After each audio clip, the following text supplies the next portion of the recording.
California law enforcement is sounding the alarm on liberal justice reforms. Yup, in California, as the state's crime crisis spirals out of control. This, as the suspect accused of killing 81-year-old Jacqueline Avant in her own home is officially charged with murder. Ariel Maynor has an extensive rap sheet, was on parole. In response to the recent crime wave, Beverly Hills is adding more police and security officers to the streets. Will that help? Beverly Hills Police Chief Mark Steinbrook joins us now. Chief, thank you. Will this help with the additional officers? Well, good morning, Brian, and thank you for having me. Yes, absolutely. I mean, more officers, very important. We've doubled the number of private security that the city's hired to help, and I have great technical systems here to catch criminals. And that's the thing, we're catching the criminals, and the problem is we're catching them over and over again, and they're being released very quickly without bail, and they're not staying in prison. So we just continue to deal with the same people again and again. How long has this been the case, and why do the numbers seem to be rising now? Well, I think this is a confluence of about 10 years of laws and policy making, starting with Prop 47, then AB 109, and then Prop 57, which essentially decriminalized many of the crimes in California. They also allowed more prisoners to be released back into California streets. And then with bail reform and exacerbated by COVID, you have more criminals on the streets.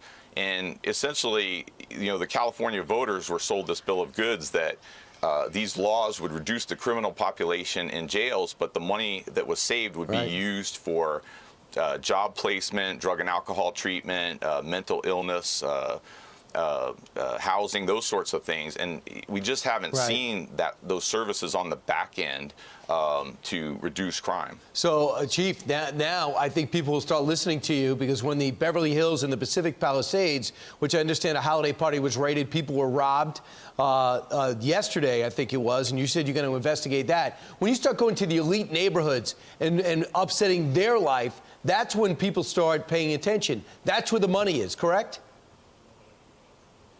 Sure. I mean, that has something to do with it. These have been historically safe neighborhoods. And of course, Pacific Palisades is not in Beverly Hills. But I'm going to be putting a Beverly Hills detective on the LAPD's Follow Home Task Force, because many of these crimes are jurisdictional. So Beverly Hills will get hit one night, then the Palisades another night. And, you know, these are known groups. My second day on the job, and I've been the chief for a week now, my second day on the job, we arrested 3 robbery suspects. We recovered 3 guns. And at least one of those individuals, because he was a juvenile, was immediate released and back on the streets. All right, homicides are up 12%, aggravated assaults up 8%, robberies up 4%. The White House is blaming COVID. Do you? I think certainly that's part of it, because of the CDC mandates and to release more people from jail. I mean, certainly I don't blame it on any one thing. Like I said, it's a confluence of a lot of things. Some lawmaking that wasn't really thought out, some policies and things that we could get better. You know, what we're asking for, and my cops, like I said, I love them. They're making the right arrests, they're arresting the right people, but again and again. So we just need some help from the public and the politicians to change some laws here and policies. About time people listen. It's just logical. It's not that complicated. I guess you got to put the other propositions to back law and order on the ballots next time. Chief Steinbrook, thanks so much.